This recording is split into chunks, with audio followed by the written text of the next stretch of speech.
Hello दोस्तों, स्वागत है आप सभी लोगों को सोनी क्लासेस में। आई होप कि आप सभी लोग अच्छे से होंगे, मजे में होंगे। तो आप लोगों को आज मैं पढ़ाऊंगा वर्ग 10 के लिए मैथ, जिसका तीसरा चैप्टर है। उसका नाम है दो चर वाले रैखिक समीकरण। देखिए दोस्तों, जो मैथ का तीसरा चैप्टर है इतना भी वीआई है क्योंकि यहाँ से ऑब्जेक्टिव तथा सब्जेक्टिव दोनों प्रकार के प्रश्न हमारे एग्जाम में देखने के लिए मिलते हैं। अर्थात आप इसे एकदम एकाग्रचित होकर सुनिएगा तथा समझिएगा। देखिए को हमारा क्या कर रहा है पाठ, दो चर वाले रैखिक समीकरण। अर्थात हम इसमें समझ जाएंगे कि इसमें कितने चर होंगे, दो। रैखिक समीकरण जिसका घात एक होता है उसे रैखिक समीकरण कहते हैं। अर्थात जिस समीकरण का घात एक होता है उसे रैखिक समीकरण कहते हैं। समीकरण समझने से पहले हमें चर तथा अचर समझना पड़ेगा। तो चलिए दोस्तों, चर किसे कहते हैं, अचर किसे कहते हैं, वो आपको मैं बता रहा हूं। तो देखिए, चर वे होते हैं जिसका मान हमेशा बदलता रहता है। देखिए चर क्या होता है दोस्तों, इसका मान जो होता है हमेशा बदलता रहता है, इसी को बोला जाता है चर। देखिए जिसका मान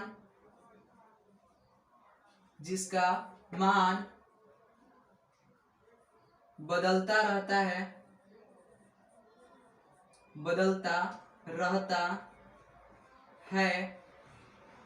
उसे चर कहते हैं।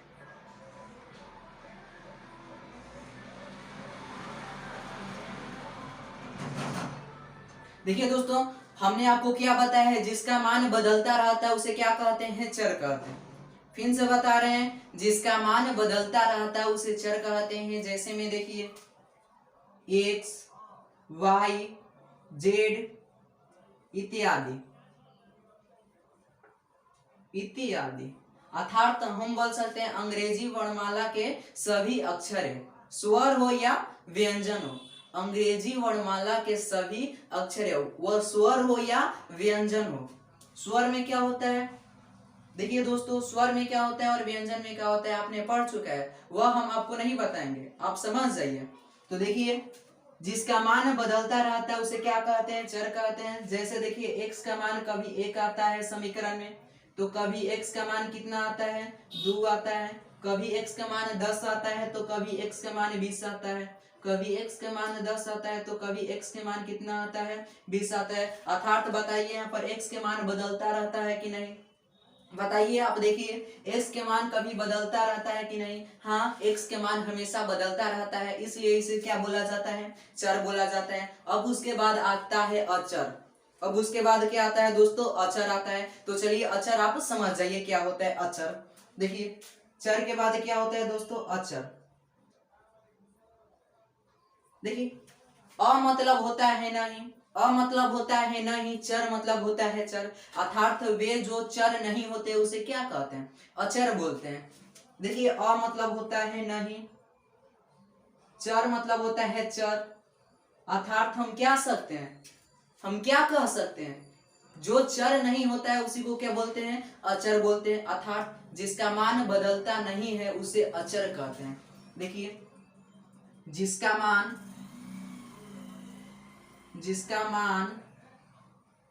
कभी बदलता नहीं है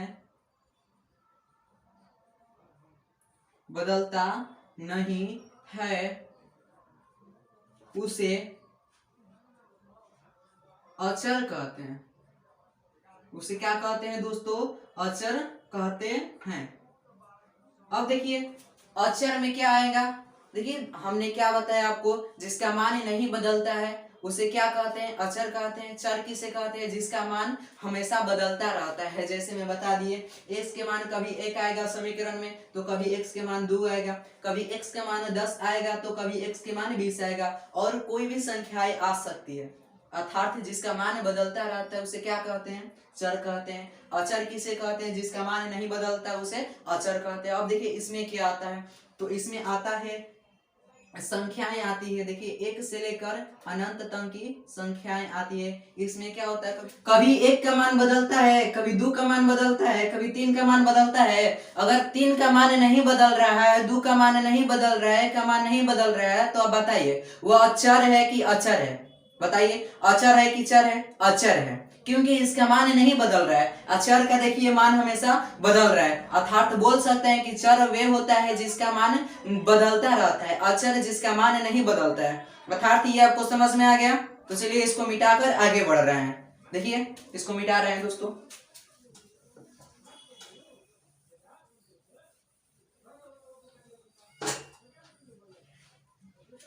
देखिए दोस्तों, चर समझ में आ गया। अब देखिए इसमें क्या होता है, रैखिक समीकरण, अर्थात जिस समीकरण का घात एक होता है उसे क्या कहते हैं, रैखिक समीकरण कहते हैं। देखिए यहां पर लिख रहे हैं रैखिक समीकरण, रैखिक समीकरण,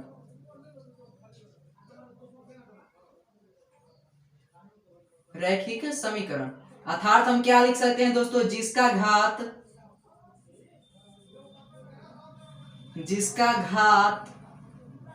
एक होता है, एक होता है उसे रैखिक समीकरण, रैखिक समीकरण, रैखिक समीकरण कहते हैं। देखिए दोस्तों क्या होता है रैखिक समीकरण, जिस समीकरण का घात एक होता है उसे रैखिक समीकरण कहते हैं। जैसे में देखिए 3x प्लस वाई बराबर 5। देखिए इसमें घात कितना है दोस्तों, एक है, x का पावर एक है, y का मान एक है, अर्थात हम बोल सकते हैं जिस समीकरण का घात एक होता है उसे क्या कहते हैं दोस्तों, रैखिक समीकरण कहते हैं। उसके बाद आता है द्विघात समीकरण, बहुत वीवीआई है दोस्तों द्विघात समीकरण। हालांकि ये चौथा चैप्टर में पढ़ना है, परंतु इसे तीसरा चैप्टर ही में मैं बता दे रहा हूं, थोड़ा सा बता दे रहा हूं, परंतु इसके बढ़िया से विस्तार से चौथा चैप्टर में मैं बताऊंगा। तो चलिए द्विघात समीकरण, द्विघात समीकरण,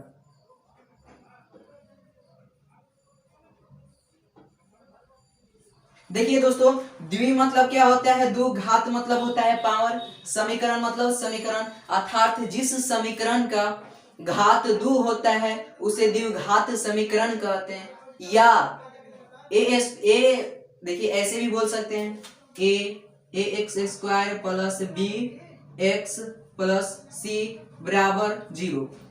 यहाँ पर प्लस माइनस हो सकता है, यहाँ पर प्लस माइनस हो सकता है। ए के मान कभी नहीं होता है 0, अर्थात आप ये भी बोल सकते हैं द्विघात समीकरण की परिभाषा आप ये भी बोल सकते हैं कि वैसा समीकरण जो a x square plus b x plus c बराबर 0 नहीं होता है ए के, देखिए किसके बराबर नहीं होता है, ए के बराबर नहीं होता है, अर्थात यहाँ पर ए का मान कभी भी 0 नहीं होना चाहिए। अर्थात यह कौन सा समीकरण हो जाएगा, द्विघात समीकरण। जिस समीकरण में दो घात लगा रहता है उसे द्विघात समीकरण ही कहा जाता है। अर्थात अब इसको मैं मिटा दे रहा हूं, अब इस पर हम चर्चा कर रहे हैं दो चर वाले रैखिक समीकरण पर।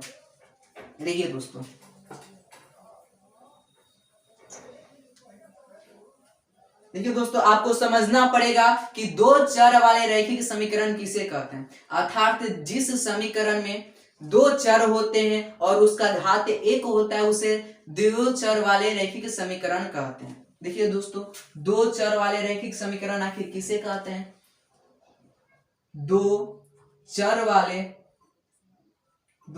वाले रैखिक समीकरण, रैखिक समीकरण,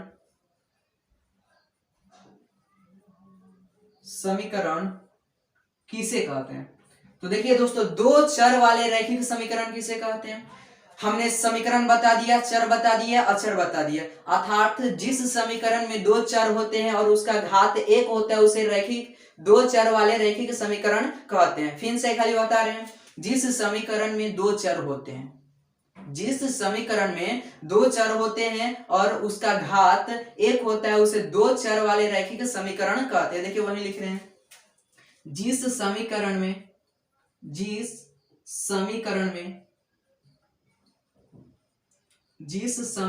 में दो चर होते हैं, दो चर होते हैं और उसका घात घात एक होता है, उसका घात एक होता है, उसे दो चर वाले रैखिक समीकरण कहते हैं। रैखिक समीकरण कहते हैं। देखिए दोस्तों, दो चर वाले रैखिक समीकरण किसे कहते हैं? वैसा समीकरण जिसमें दो चर होता है, वैसा समीकरण है जिसमें दो चर होता है और उसका मान, घात उसका बोलिए, मान नहीं, देखिए मान बोल दीजिएगा उसका अर्थ अलग हो जाएगा, घात बोलिएगा या पावर बोलिएगा तो उसका मान अलग ही होगा। अर्थात बोल सकते हैं जिस समीकरण में दो चर और उसका घात एक होता है उसे द्विघात, देखिए उसे दो चर वाले रैखिक समीकरण कहते हैं। दो चर वाले रैखिक समीकरण किसे कहते हैं? जिस समीकरण में दो चर तथा उसका घात एक होता है उसे दो चर वाले रैखिक समीकरण कहते हैं। जैसे देखिए, जैसे में 3x प्लस 2y बराबर 5। देखिए दोस्तों, यहाँ पर एक चर, यहाँ पर एक चर, अर्थात तो दो चर हो गए और इसका घात कितना है? देखिए एक एक है कि नहीं। देखिए दोस्तों, एक यहाँ पर चर है, ये चर है और ये एक चर है, अर्थात x क्या है? चर है। y क्या है? ये भी चर है। तो बताइए यहाँ पर कितने चर है? दो चर है कि नहीं? दो चर है और इसका घात कितना है? इसका घात एक है। और देखिए इस समीकरण के रूप में है कि नहीं? है। अर्थात बोल सकते हैं कि जिस समीकरण में दो चर और उस चर का घात एक होता है उसे क्या कहते हैं? दो चर वाले रैखिक समीकरण। क्या आपको समझ में आ गया दोस्तों? समझ में आ गया होगा। चलिए आगे चल रहे हैं। ये आपको समझ में आ गया। अब इसके बाद आता है संपाती, समानांतर तथा प्रतिच्छेद करती हुई रेखाएं। देखिए दोस्तों, ये पढ़ने से पहले मैं आपको कुछ और बताना चाहता हूं। ये पढ़ने से पहले मैं आपको कुछ और बताना चाहता हूं, क्योंकि ये समझ जाइएगा तो संपाती है, समानांतर है, प्रतिच्छेद करती है रेखाएं है, आपको बहुत ही आसानी में समझ में आ जाएगा। अर्थात इसलिए ये बहुत ही ध्यान से समझिएगा। देखिए दोस्तों, अगर दो चर वाले रैखिक समीकरण दे और हल करना पूछता है तो उसमें दो गो समीकरण देता है। एक समीकरण तो ऐसे दे देगा जैसे मैंने एक लिख दिया है, और यहाँ पर दे सकता है x प्लस 5y बराबर 3। देखिए दोस्तों, एक समीकरण ये हो गया, समीकरण एक, ये समीकरण दो हो गया। तो देखिए दोस्तों, समीकरण एक के अवयवों को कैसे लिखा जाता है? देखिए इसको ऐसे लिखा जाता है ax प्लस by लिखिए यहाँ पर और c लिखिए। देखिए दोस्तों, क्या होता है? समीकरण इस रूप में होता है। अर्थात देखिए समीकरण एक में a1 का मान कितना है? अर्थात इसको a1 बोला जाता है, इसको b1 बोला जाता है, इसको c1 बोला जाता है। तो देखिए समीकरण एक में a1 का मान कितना है? a1 का मान 3 है। अब देखिए b1 का मान कितना है? b1 का मान देखिए 2 है। c1 का मान कितना है? तो c1 का मान दोस्तों कितना है? 5 है। अब देखिए समीकरण 2 में इसको बोला जाता है a2 बोला जाता है। देखिए समीकरण 2 में कैसे लिखा जाता है? a2x प्लस b2y बराबर c2 लिखा जाता है। तो देखिए दोस्तों, समीकरण 2 में a2 के मान a2 के जगह पर क्या है? एक है, अर्थात यहाँ पर कुछ नहीं है। तो हम जानते हैं कि चर के सामने अचर एक रहता है, तो अर्थात अचर एक यहाँ पर छुपा हुआ है। तो देखिए उसके बाद b2 बराबर कितना दिया है? हमको 5 दिया है। C2 बराबर कितना दिया है? 3 दिया है। अर्थात मैं जो आपको समझाना चाहता था वो समझ गए होंगे आप। अर्थात हमें को गो समीकरण दिया रहता है? दो गो समीकरण दिया रहता है। पहला समीकरण इस रूप में दिया रहता है a1 plus x b1 y बराबर c1 ऐसे दिया रहता है, और दूसरा का दिया रहता है ऐसे x प्लस b2 y बराबर c2 ऐसे दिया रहता है। अर्थात दोस्तों a1 के जगह पर अचर रहता है, a2 के जगह पर भी अचर रहता है, b1 के जगह पर भी अचर रहता है और b2 के जगह पर भी अचर रहता है। जैसे यहाँ पर देखिए अचर दिया है कि नहीं? अचर दिया है कि नहीं? दिया है। और c1 तथा c2 के जगह पर भी क्या रहता है? अचर रहता है। अर्थात अचर हम बता दिए हैं पहले ही आपको। इतना समझ में आ गया? तो देखिए दोस्तों, आपको चुटकी में ऐसे चुटकियां बजाकर आप समझ जाइएगा। प्रतिच्छेद करते हुए रेखा है, समपाती रेखाएं तथा समानांतर रेखाएं। चुटकियों में कह रहे हैं, आप समझ जाइएगा। तो चलिए इसको मिटा दे रहे हैं और वो आप ध्यान से सुनिए। चलिए दोस्तों इसको मिटा रहे हैं।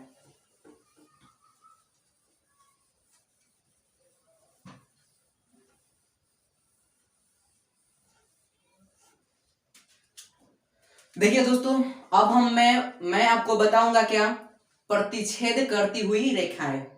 देखिए दोस्तों, ये बहुत ही वीवीआई है, बोर्ड में ऑब्जेक्टिव और सब्जेक्टिव दोनों में पूछता है, हर साल पूछता ही है। प्रतिच्छेद करती हुई रेखाएं ऑब्जेक्टिव में तो ज्यादा कर पूछता है, इसलिए आप बहुत ही ध्यान से सुनिएगा। देखिए प्रतिच्छेद करती हुई रेखाएं, प्रतिच्छेद करती हुई रेखाएं, करती हुई रेखाएं। देखिए दोस्तों, प्रतिच्छेद करती हुई रेखाएं क्या होता है, अर्थात हमें दो गो समीकरण दिया होगा, दो गो समीकरण दिया होगा। जैसे देखिए यहां पर लिख रहा हूं मैं, a1x प्लस b1y बराबर c1, समीकरण 1। एक दिया था हमको, दिया हो रहेगा a2x प्लस b2y बराबर c2, ये दूसरा का समीकरण दिया रहेगा। अर्थात प्रतिच्छेद करते हुई रेखाएं में आप समझिए क्या होता है। देखिए a1 बाटा a2 बराबर नहीं होता है b1 बाटा b2 के। देखिए दोस्तों, प्रतिच्छेद करती हुई रेखाएं में क्या होता है, a1 बाटा a2 बराबर नहीं होता है b1 बाटा b2 का। आपसे पूछा जाएगा a1 बाटा a2 बराबर नहीं है b1 बाटा b2 का, कौन सी रेखाएं हैं, तो आपका जवाब क्या होगा दोस्तों, प्रतिच्छेद करती हुई रेखाएं। देखिए दोस्तों, प्रतिच्छेद करती हुई रेखाएं ये संगत होता है, ये क्या होता है, संगत होता है। देखिए दोस्तों, ये क्या होता है, संगत होता है। संगत असंगत भी पूछता है, ऑब्जेक्टिव में संगत असंगत भी पूछता है, प्रतिच्छेद करती हुई रेखाएं भी पूछता है। आप यहाँ पर तीनों एकदम दिमाग में याद करते जाइएगा। यहाँ पर बता रहे हैं, देखिए दोस्तों, a1 बाटा a2 बराबर नहीं होता b1 बाटा b2, कौन सी रेखाएं है, प्रतिच्छेद करती हुई रेखा है। ये संगत है कि असंगत है, संगत है। अब यहाँ से पूछता है विरोधी तथा अविरोधी तथा आश्रित, विरोधी, अविरोधी और आश्रित। तो देखिए दोस्तों, इसको क्या बोला जाता है, अविरोधी बोला जाता है, अविरोधी, अविरोधी बोला जाता है। देखिए दोस्तों, आपसे यहां से तीन गो ऑब्जेक्टिव पूछेगा, a1 बाटा a2 बराबर नहीं है b1 बाटा b2, कौन सी रेखाएं हैं, प्रतिच्छेद करती हुई रेखाएं। a1 बाटा a2 बराबर नहीं है b1 बाटा b2, संगत है या असंगत है, तो क्या बताइएगा, संगत है। और देखिए a1 बाटा a2 बराबर नहीं है b1 बाटा b2, विरोधी है, अविरोधी है, आश्रित है, अर्थात अब क्या बोलिएगा, अविरोधी है। देखिए दोस्तों, a1 बाटा a2 बराबर नहीं है b1 बाटा b2, क्या बोलिएगा, संगत, संगत होता है। उसके बाद अविरोधी होता है, और ये क्या होता है, प्रतिच्छेद करते हुई रेखाएं। 2 मिनट रुक जाइए दोस्तों, क्योंकि लाइट कटा था और लाइट अभी अभी आ गया। मैं अपना मोबाइल बार कर ये वीडियो बना रहा था, तो मैं अपना मोबाइल का टच बुता दे रहा हूं, 2 मिनट इंतजार करिए।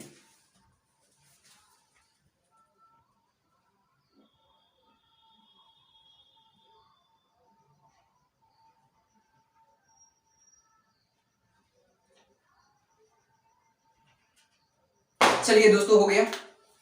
देखिए क्या बता रहे थे, प्रतिच्छेद करती हुई रेखा है, अर्थात a1 बटा a2 बराबर नहीं है b1 बटा b2 के, अर्थात ये कौन सी रेखाएं हैं, संगत है, अविरोधी है, और इसका हल क्या होता है पता है, अद्वितीय होता है, अद्वितीय होता है।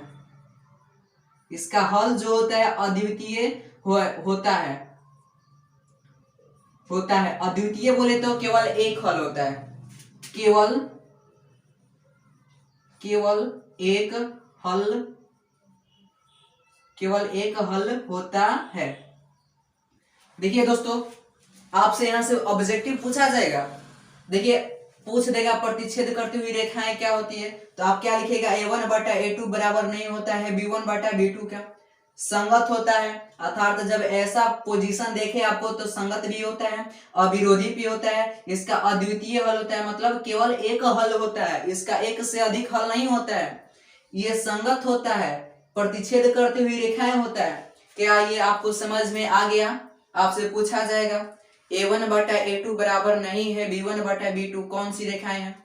प्रतिच्छेद करते हुए रेखाएं। संगत है या असंगत है? तो संगत है। अविरोधी है कि विरोधी है? तो अविरोधी है। अद्वितीय हल है, अनेक हल है कि इनमें से कोई नहीं है? तो इसका अद्वितीय हल है, अर्थात इसका एक हल है। ये समझ में आ गया आपको? बताइए, समझ में आ गया? बताइए, समझ में आया कि नहीं? चलिए, आशा है कि आप समझ गए होंगे। अब इसके बाद आता है संपाती रेखाएं। संपाती रेखाएं, चलिए अब उसको पढ़ रहे हैं। देखिए क्या होता है संपाती रेखाएं। मिटा दे दोस्तों, चलिए मिटा दे रहे हैं। देखिए दोस्तों, संपाती रेखाएं क्या होती है? एक मिनट रुक जाइए, जरा सा 1 मिनट रुकिए। उसके बाद क्या बताना है दोस्तों? संपाती रेखाएं। देखिए दोस्तों, संपाती रेखाएं में क्या होता है, आपको उसी प्रकार दो समीकरण दे दिया जाएगा जैसे हमने यहाँ पर लिखा था a1x प्लस b1y बराबर c1, समीकरण 1। फिर यहाँ पर समीकरण 2 दे देगा a2x प्लस b2y बराबर c2 दे देगा। अब आपसे देखिए क्या समझाना है आपको, संपाती रेखाएं क्या बताना है दोस्तों? संपाती रेखाएं।